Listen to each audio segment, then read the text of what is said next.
In a gripping tale recounted in the true crime documentary American Nightmare, Denise Huskins reveals the harrowing events that unfolded when she was abducted on March 23, 2015, from her boyfriend Aaron Quinn's Vallejo home. 2 days later, she was released by her captors, setting off a chain of events that thrust the couple into a media frenzy and a law enforcement pursuit to prove they were orchestrating a real-life Gone Girl scenario. As detailed in the 3-part docuseries now available on Netflix, Huskins and Quinn describe their nightmare, combining interviews, interrogation footage, and audio recordings to expose the failures of the justice system in their case.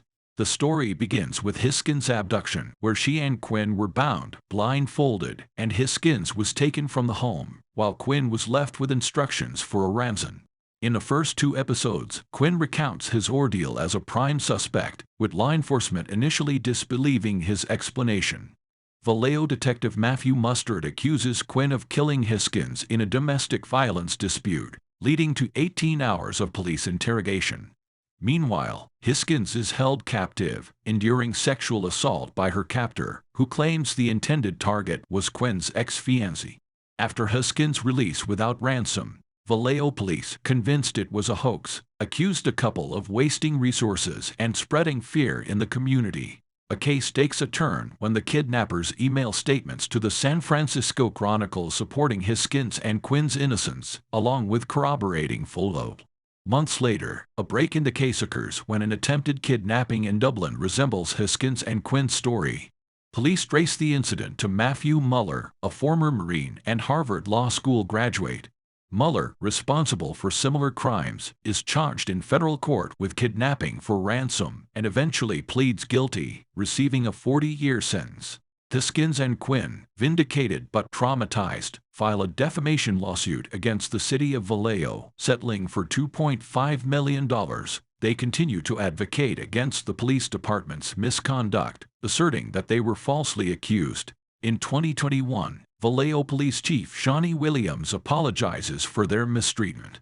Despite the ordeal, Huskins and Quinn find strength in their relationship, marrying in 2018 and welcoming 2 daughters. Their story, a testament to resilience, emphasizes the hope that can emerge even in the aftermath of traumatic event. The incident involving Denise Huskins and Aaron Quinn unfolded when the couple claimed to have awakened in the dead of night to an intense light and the unsettling presence of a man in their Vallejo, California residence.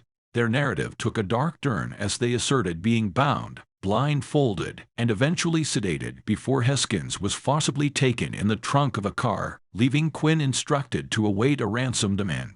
Initially, law enforcement's suspicion centered on Quinn, given the delayed contact with authorities and perceived inconsistencies in his account, leading them to theorize that he had harmed his girlfriend. However, the situation shifted dramatically when Huskins resurfaced 400 miles away in the Huntington Beach neighborhood of her upbringing. Authorities altered their stance, declaring, "There is no evidence to support the claims that this was a stranger abduction or an abduction at all." Given the facts that have been presented thus far, this event appears to be an orchestrated event, and not a kidnapping.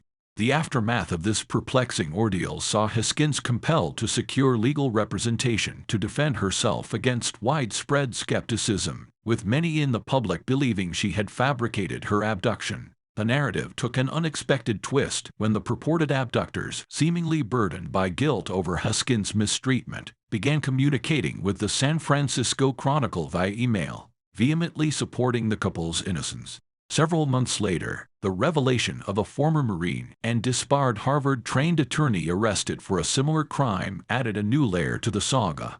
Evidence linking him to the Huskins and Quinn case emerged, leading to his guilty plea for kidnapping and rape, resulting in a 40-year prison sentence. In a quest for justice and vindication, the couple pursued legal action against the city of Vallejo, filing a defamation lawsuit. In 2018, they secured a $2.5 million settlement.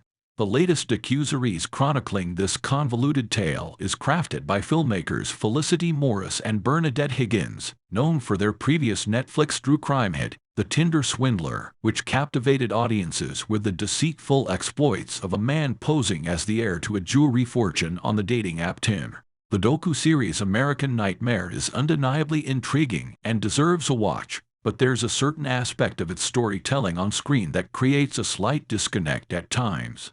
With a runtime of approximately 135 minutes spread across 3 episodes, the series feels a bit too lengthy.